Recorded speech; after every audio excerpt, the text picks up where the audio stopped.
को हम बार बार वंदन और बार बार प्रणाम करते हैं। पहले श्लोक में मंगलाचरण, दूसरे श्लोक में मुनि सुखदेव जी का स्मरण चिंतन और उसके तत्पश्चात नैमिषारण्य क्षेत्र से श्रीमद् भागवत के महात्म्य की गाथा का वर्णन। नैमिषारण्य क्षेत्र जहां 88,000 साधु प्रतीक्षा कर रहे हैं किसी महापुरुष की जो अपने सुंदर वाक्य के द्वारा हमारे अज्ञान का हरण कर ले। बस आवाहन किया और वहां वो दिव्य कृपा करने के लिए पधारे, जिनका नाम श्री सूत जी महाराज। सूत जी को देखते ही खड़े होकर स्वागत किया, मान किया, सम्मान किया है और बैठने के लिए सुंदर आसन दिया। बहुत बार निवेदन करता हूं, बीच में कोई आए उसका मान कीजिए,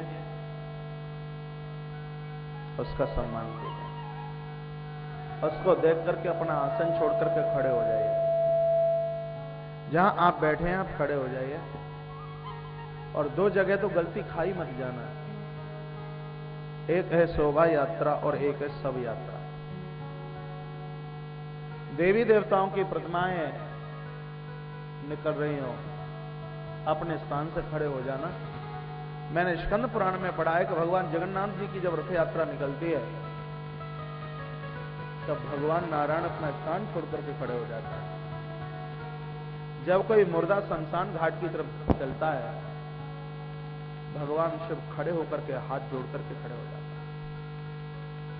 कोई शव शमशान घाट की तरफ जा रहा है, हाथ जोड़ करके उसको प्रणाम कीजिए, उसको वंदन कीजिए। इन दोनों का मान सम्मान कीजिए। कोई आए दरवाजे पर खड़े होकर सम्मान कीजिए और बैठने के लिए जगह दीजिए उसे। पहले उसकी सुनिए और बाद में अपनी सुनाइए। ये भी मैंने शायद निवेदन किया होगा। बड़भागी लोगों के दरवाजे पर कोई चल के आता है और कोई मनीषी आए, संत आए, महापुरुष आए और दरवाजे पर कोई याचक आए, वो मुझे बहुत बढ़िया लगते हैं, बहुत अच्छे लगते हैं जिनके दरवाजे पर कोई याचक चल करके आता है। सुबह ही सुबह गौ माता आकर के खड़ी हो जाए। और वो मुझे बहुत बढ़िया लगते हैं जिनके घर में चूहे बहुत होते हैं। वो मुझे बहुत अच्छे लगते हैं जिनके घर में बिल्लियां बहुत होती हैं। तो लोभी और कंजूस और मन के मलिन लोगों के घर में चूहे नहीं होते, उनके घर में बिल्लियां नहीं होती, तो उनके घर में इंसान कहाँ है। सल्फास की गोली चूहों को मत रखिए। बच्चों के ऊपर इतना खर्च कर देते हो तो थोड़ा गणेश जी का है ना चूहा, तो थोड़ा बहुत यदि चूहा कुछ काट कूट के चला भी जाए तो सोच लेना कि भगवान गणपति बप्पा ने हमारा कुछ स्वीकार कर लिया है। आप बड़भागी हैं इसलिए चूहे आपके घर में, आप बहुत अच्छे हैं इसलिए बिल्लियां आपके घर में, आप इतने अच्छे हैं इसलिए गाय सुबह सुबह आपकी देहली पर आ जाती है, आप इतने बढ़िया हैं इसलिए तो याचक आपके दरवाजे पर आते हैं। और जगह क्यों नहीं चले जाते? आप देने के लायक हैं, आप देने में सक्षम हैं, इसलिए याचक आपके दरवाजे पर चल करके आया है। और वो तो प्रभु के संदेश से ही आपके दरवाजे पर चल करके आया है। यूं तो दुनिया में करोड़पतियों की कोई कमी नहीं है, शायद प्रभु प्रेरणा से आपके ही घर की रोटी किसी याचक को बढ़िया लग रही हो। और स्वामी विवेकानंद जी महाराज का एक वाक्य मैं बोल रहा हूं कि भगवान कभी प्रकट होकर के तो भक्तों का स्वीकार करते नहीं है, क्योंकि मीरा की भक्ति तो वर्तमान में लगती नहीं है, चैतन्य महाप्रभु जैसा समर्पण लगता नहीं है। स्वामी विवेकानंद जी महाराज अपने महावाक्य में बोला करते थे कि मेरे भगवान तो अनाथ, गरीब और असहाय और याचकों का रूप ही धारण करके भक्तों का को स्वीकार करने के लिए उसकी देहली पर जाकर के पहुंच जाया करता है।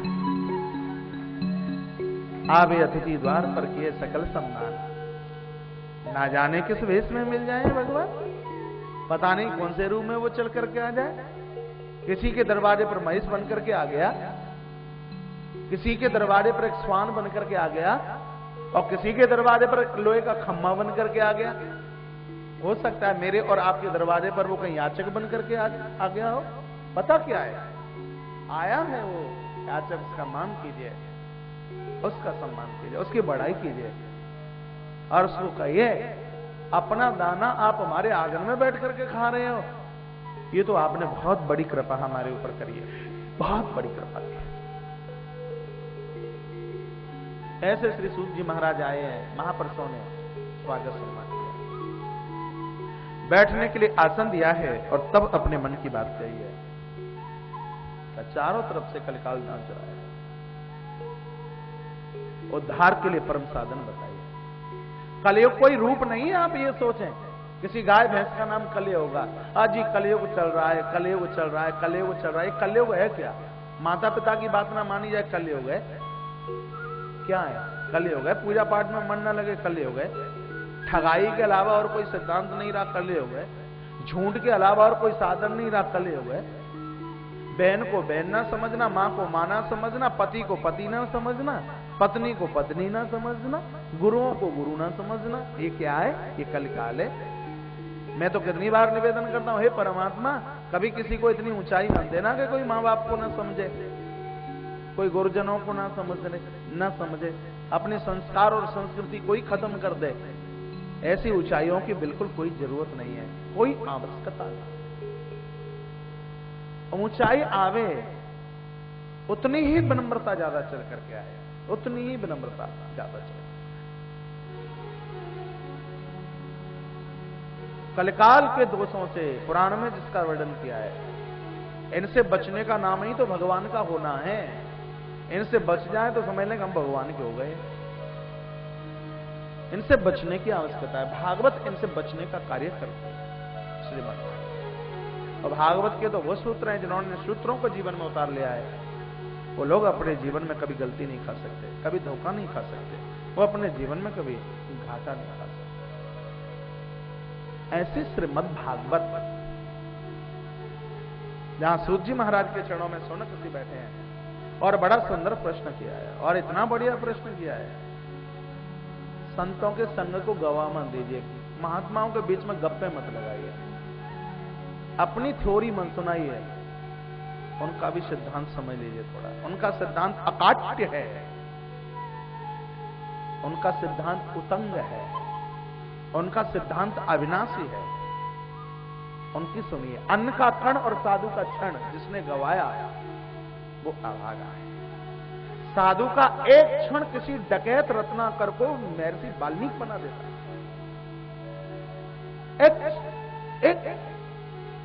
एक क्षण का क्षण।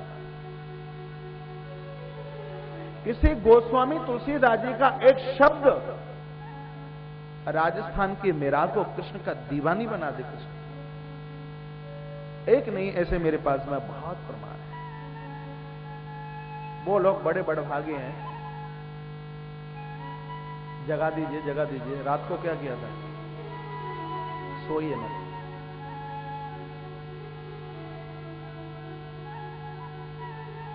बोलिए बांके बिहारी लाल की, श्री हनुमान जी महाराज की जय जय, जय जय श्री राधे, जय जय श्री राधे। अब वहीं आ जाइए। कहां निवेदन चल रहा है, मैं कहां बोल रहा हूं? पता ही नहीं, आप थे ही नहीं, आप तो कहीं दूसरी जगह था।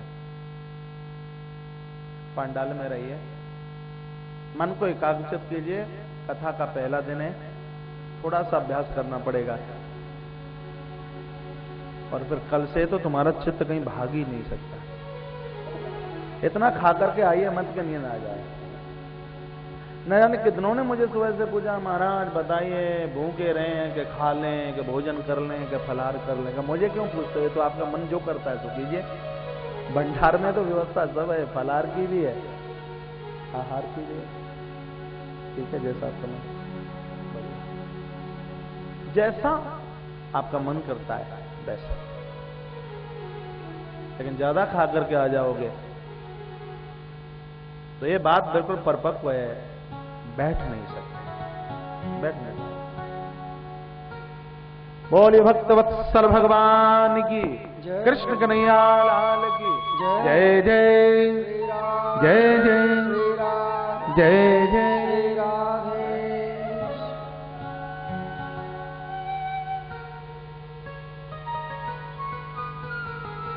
एक क्षण के लिए भगवान का नाम ले लेते हैं कि आपका आलस्य और आपका प्रमाद होगा। हाथ खोलकर तालियों के साथ में सोई मेरा सेठ स्वर दूंगा, और ही मस्ती के साथ। बहुत बढ़िया लगेगा, बहुत अच्छा लगेगा।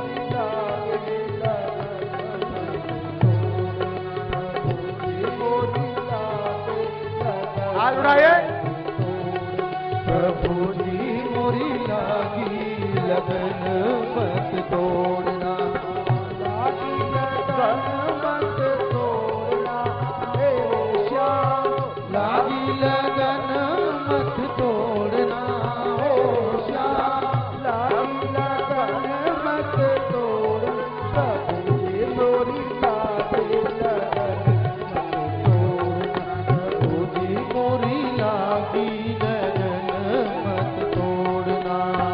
राधे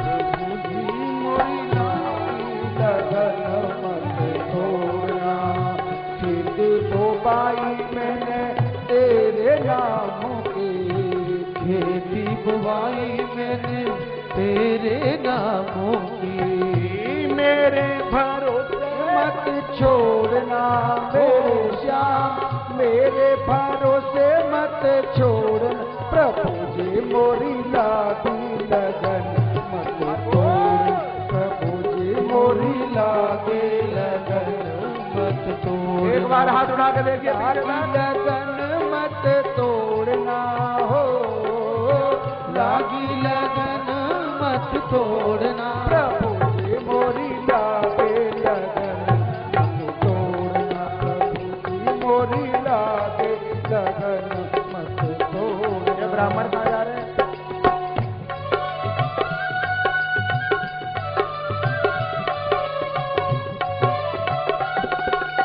चलो। और इस कड़ी के ऊपर तो सब ध्यान देना।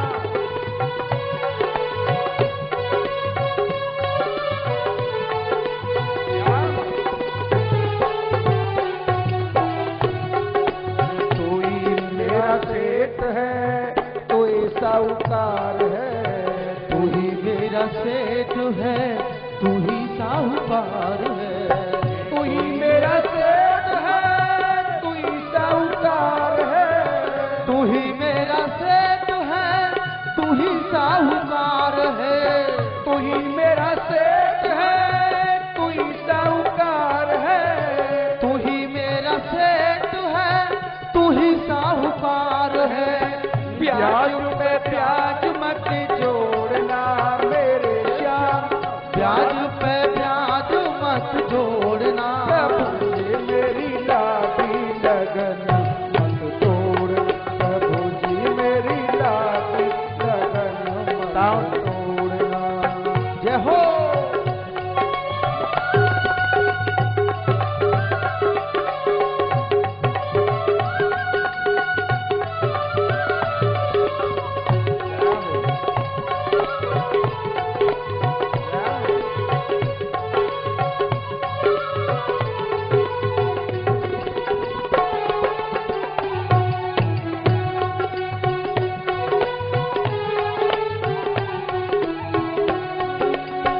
गहरी नदिया नाव पुरानी, गहरी नदिया नाव पुरानी, गहरी नदिया नाव पुरानी, गहरी नदिया नाव पुरानी, गहरी नदिया नाव पुरानी, गहरी नदिया नाव पुरानी, गहरी नदिया नाव पुरानी, गहरी नदिया नाव पुरानी, बीचो भमर मत छोड़ना मेरे श्याम, बीच भंवर मत छोड़ना, प्रभु जी मेरी लागी लगन मत तोड़ना, प्रभु जी मेरी लागी लगन मत तोड़ना, प्रभु जी लगन मत तोड़ना मेरे श्याम, लागी लगन मत तोड़ना मेरे श्याम, लागी लगन मत तोड़ना, प्रभु जी मेरी लागी लगन मत तोड़ना, प्रभु जी मेरी लागी लगन मत तोड़ना, प्रभु जी मेरी लागी लगन मत तोड़, प्रभु जी मेरी लागी लगन मत तोड़ना, लागी लगन मत तोड़ना मेरे श्याम लागी लगन मत तोड़, प्रभु जी मेरी लागी लगन मत तोड़ना, प्रभु जी मेरी लागी लगन मत तोड़, प्रभु जी मेरी लागी लगन मत तोड़, प्रभु जी मेरी लागी लगन मत तोड़, प्रभु जी मेरी लागी लगन मत तोड़, प्रभु जी मेरी लागी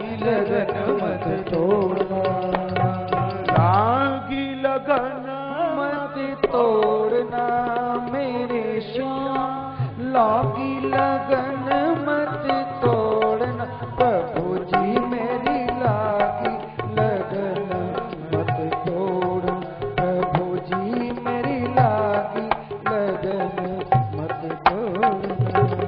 बोलिए राधा माधव सरकार की जय जय श्री राधे जय श्री राधे जय जय श्री राधे।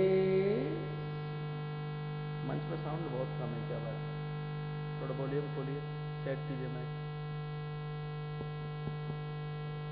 आइए, पुराण के माध्यम से मैं निवेदन कर रहा था जिसमें श्रीमद् भागवत के महात्म्य का वर्णन किया जा रहा है।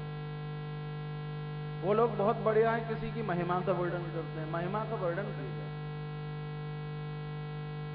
आप दीक्षा लेते हैं, गुरुजनों से मिलते हैं, काय के लिए दीक्षा लेते हैं? सिर्फ बैठ करके माला सटकाने के लिए नहीं, आगे किसी की महिमा का वर्णन करना है। किसकी महिमा? जो मेरा और आपका सबका है, उसकी महिमा का गायन कीजिए, परमात्मा की महिमा का गायन कीजिए। भागवत का अर्थ क्या है? भगवान का हो जाना, उसी को तो भागवत कहते हैं। तो इसमें कहीं किताब और कागजों की महिमा नहीं है, तो इसमें ईश्वर की महिमा का गायन है, परमात्मा की महिमा का आप आगे गायन कीजिए, उसको आप आगे बोलिए, आगे बढ़ाइए। इस महात्म का वर्णन किया गया है।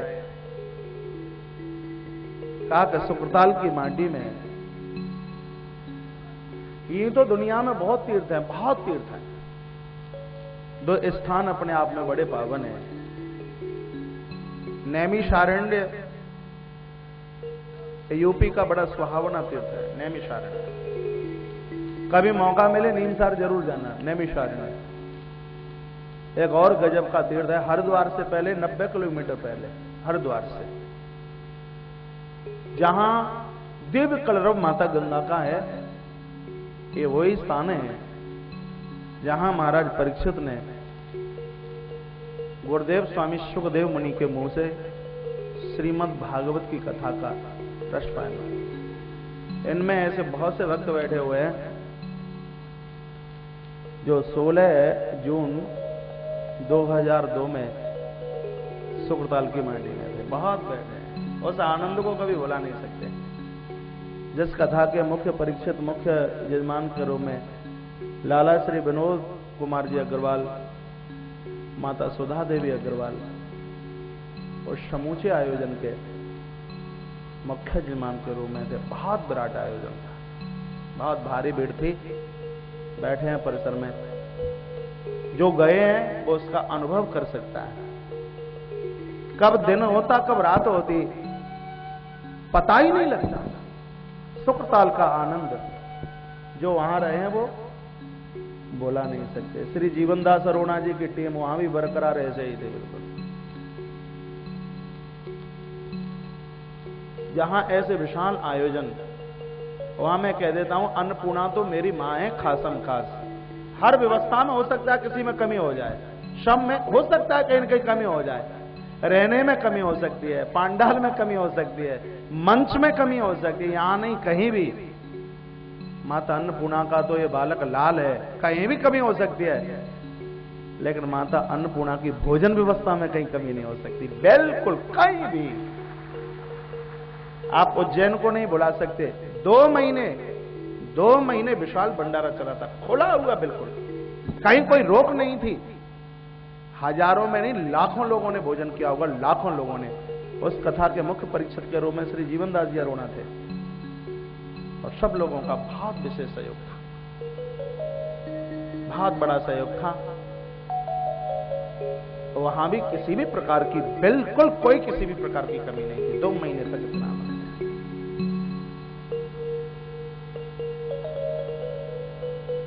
तो आइए, सुकताल की बात चल रही थी।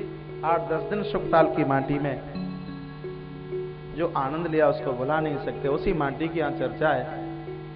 कहा, सूत जी महाराज सोनक ऋषियों को कह रहे हैं, जैसे ही परीक्षित को कथा सुनाने के लिए बैठे हैं, उसी समय देवता अमृत कुंभ लेकर के आए।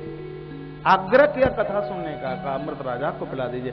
इतनी सी कथा क्यों कही जा रही है? राजा परीक्षित ने कहा, मुझे स्वर्ग का अमृत नहीं, मुझे तो भागवत अमृत चाहिए। और देवता भी कहते, हम स्वर्ग का अमृत नहीं, हमें इस मृत्यु लोक का भागवत अमृत दे दीजिए।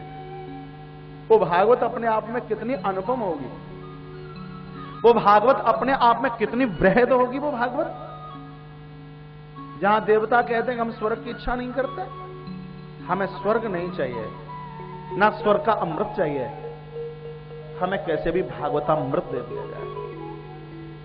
उस भागवत के महात्म के लिए तो जितना बोला जाए उतना कम है। और बंधु, एक बात का मैं निवेदन कर दूं, ये कथा पैसों से नहीं मिलती। मैं सही व्यास गादी से कहूंगा, मैं उन घरों में जाता हूं जहां नोट बोरों में भर के आते हैं। ऐसे भी परिवार मैंने देखे हैं जिनको ये नहीं पता कि हमारे पास में दौलत कितनी है। वो तैयारी करते हैं, कहते हैं महाराज हम आपकी वो कथा कराएंगे जो हमारे नगर में किसी ने न कराई हो और आपने इतनी बड़ी कथा भी नहीं करी हो। और खूब तैयारी हुई है, और जैसे ही कथा का समय नजदीक हुआ तो और कुछ नहीं तो घर में सोवड़ हो गई, करा लीजिए कथा। क्योंकि कथा अहंकार से और अभिमान से नहीं है, एक कथा तो त्याग और समर्पण से, एक कथा पैसे से नहीं, यह गुण साधन से नहीं हुई। और तुम्हारी कृपा पाए कोई। और भागवत का परीक्षित बनना, जो लोग इस कथा में परीक्षित के रूप में बैठे हुए हैं, अपने भाग्य की सराहना करना। एक विशेष ऑफर भगवान श्री बिहारी जी महाराज का था, जिनकी भागवत यहां बैठी हुई है, और वो भी वृंदावन की माटी में। बहुत कमाल की बात है, बहुत कमाल की बात है। मुझे अच्छा लग रहा है, गदगद हूं, मैं बहुत खुश हूं। आयोजन तो आप सबका है, इसमें मेरा कुछ भी नहीं है, लेकिन 21 भागवत इस विशाल आयोजन में मेरे भी बैठे हैं, 21 ब्राह्मण मेरे भी बैठे हैं, पूज्य ब्राह्मण 21 मेरे भी बैठे हैं। बहुत खुशी हो रही है, बहुत अच्छा।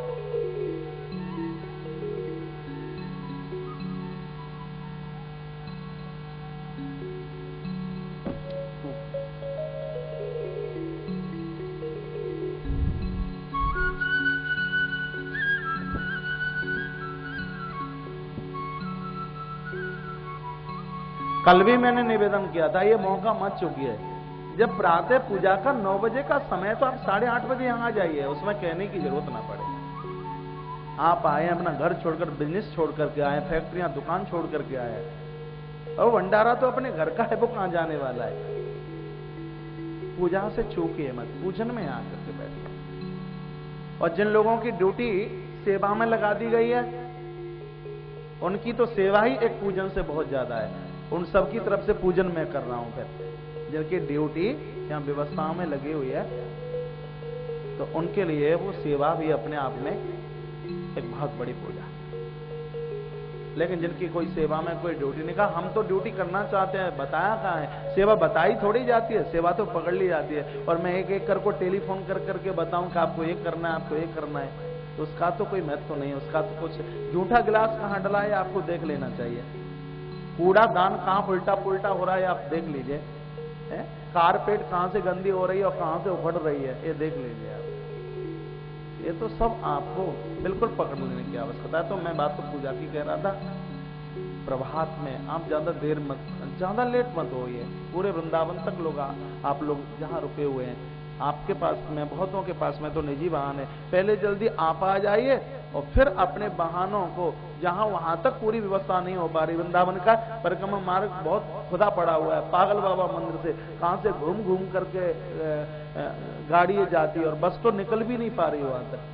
4-5 बसों की व्यवस्था की थी, वो वैसे ही खड़ी है, क्योंकि रास्ता ही नहीं है, सब खुदा पड़ा हुआ है। तो जिनके पास में गाड़ियां हैं, गाड़ी लेकर के आए, पहले आप जल्दी आ जाइए, और फिर अपनी गाड़ियों से, वहां तक व्यवस्था नहीं है, अपनी गाड़ियां वहां लगा दीजिए। मुझे लगता है कि किसी कथा का परीक्षित बनने से शायद ये भी सौभाग्य कम नहीं है। यदि आपकी कोई चीज, आपकी कोई वस्तु किसी व्यवस्था में लगे तो निश्चित रूप से भाग जाता है। भैया माइक बोलिए भक्तवत्सल भगवान की, कृष्ण कन्हैया लाल की जय जय, जय जय श्री राम, जय जय राधे।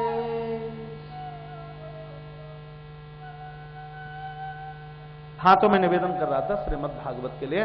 भागवत की महानता देखिए, जहां देवता कहते हैं हमें स्वर्ग का अमृत नहीं चाहिए, हमें भागवत चाहिए, हम तुम्हारे रेडी हैं यदि तुम ऐसा कर दोगे तो। सुखदेव मुनि बोले हैं, क्वा कांचों को मडिर महान, तुम्हारा स्वर्ग का अमृत कांच के टुकड़े के समान है, कांच के टुकड़े के समान, और भागवतामृत मणि के समान है।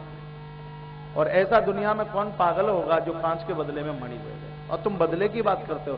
सीधे आकर के भागवत मांगते तुम तो शायद उसके अधिकारी भी हो जाते। तुम्हारे अंदर बदले की भावना है, और जिसके अंदर बदले की भावना है वो कथा का अधिकारी नहीं है, जिसके अंदर बदले की कोई भावना है। अरे उसने इतनी बड़ी कथा कराई, क्या नोटों में मेरे पास में कोई कमी है क्या? उससे ज्यादा बड़ी तो हम करा देंगे। उसने इतना बड़ा भंडारा किया, उससे ज्यादा भंडारा हम कर देंगे। तो ऐसी कथाओं से उन लोगों को कुछ भी नहीं मिल पाता। इस कथा में बदले की भावना ना हो। भाई ये तो जगत के कल्याण के लिए है, ये कथाएं किसी को नीचा दिखाने के लिए नहीं है। सत्कर्म किसी को नीचा दिखाने के लिए न किया जाए, जगत के मंगलमय रूप के लिए, जगत के कल्याण के लिए सत्कर्म किया जाए। हर व्यक्ति की भावना हो, सतो मां सदगमय, तमस्यो मां ज्योतिर्गमय, मृत्यु मां मृतगमय, सर्वे भवन्तु सुखिनः, सर्वे सन्तु निरामया, सर्वे भद्राणि पश्यन्तु मां कश्चित् दुःखभाग्। सबके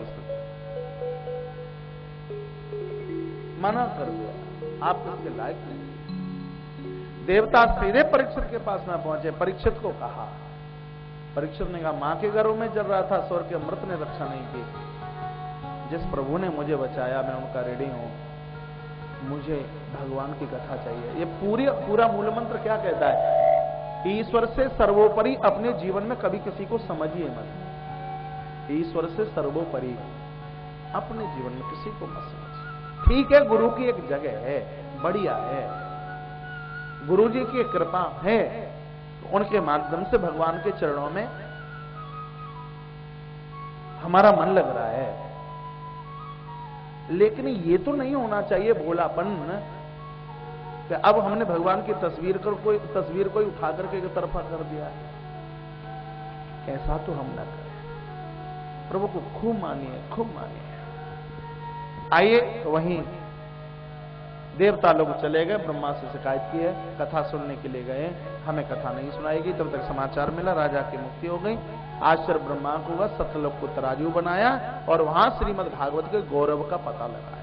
जब तुलना शुरू की गई, भागवत तो पृथ्वी से एक तिल के बराबर नहीं उठी पलटा। जहां जिस सुंदर ग्रंथ के सामने कितना सुंदर मुकुट लग रहा होगा, आप आगे से देख रहे हैं, मुझे पीछे से दिखाई नहीं दे रहा मुकुट कितना प्यारा लग रहा है भागवत जी का। आंख बंद कर लूं तो इसकी रौनक मुझे अनुभव में आ रही है। और फिर मोर पंख लगा हुआ है ऊपर, किसी किताब के पन्नों के ऊपर मोर मुकुट नहीं लगा। श्रीमद् भागवत तो साक्षात कृष्ण है, कृष्ण रूप नहीं है। मैं नहीं कहता है कृष्ण रूप है, दुनिया कहे, मैं तो ये कहूंगा कि श्रीमद् भागवत साक्षात कृष्ण है, साक्षात कृष्ण है। क्रोधाय प्रविष्टोयम श्रीमद् भागवतार्णवम, 11वें स्कंद में स्वयं भगवान कहता है, मैं कहीं अंतर्जाम थोड़े हुआ, मैं तो भागवत में बैठ गया हूं आके। किसी को यदि मुझसे मिलना हो तो भागवत का स्वाध्याय करना शुरू करो। अब आप सभी के बीच में मैं निवेदन करना चाहूंगा, आप अपने कार्यों में कितने भी व्यस्त क्यों नहीं हो, इतना समय निकालिए, एक आधा अध्याय, आधा श्लोक, जितना आपसे बने श्रीमद् भागवत का स्वाध्याय कीजिए। और आपसे कुछ पढ़ना लिखना भी नहीं आता, या ज्यादा व्यस्त हैं, आपको नौकरी करनी है, ड्यूटी करनी है, बिजनेस, उद्योग, व्यवसाय सब कुछ देखना है, तो और कुछ ना आप कर पाए तो थोड़ा सा इतना तो कर लीजिए, तुलसी पत्र और फूल भगवान को चढ़ा दीजिए। तुलसी और पुष्प, आपको पता है हम पुष्प भगवान को क्यों चढ़ाते हैं?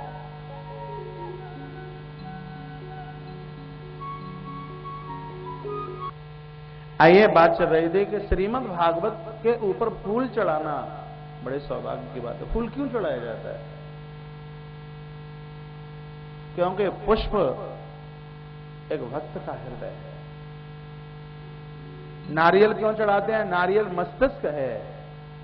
नारियल चढ़ा के हम भगवान को बोलते हैं हमने अपना मस्तिष्क तुम्हारे चरणों में समर्पित कर दिया। पर फूल चढ़ा करके निवेदन करते हैं।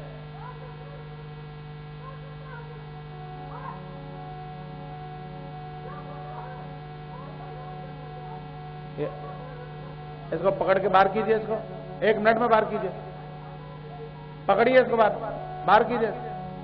ये कहां से पागल आया?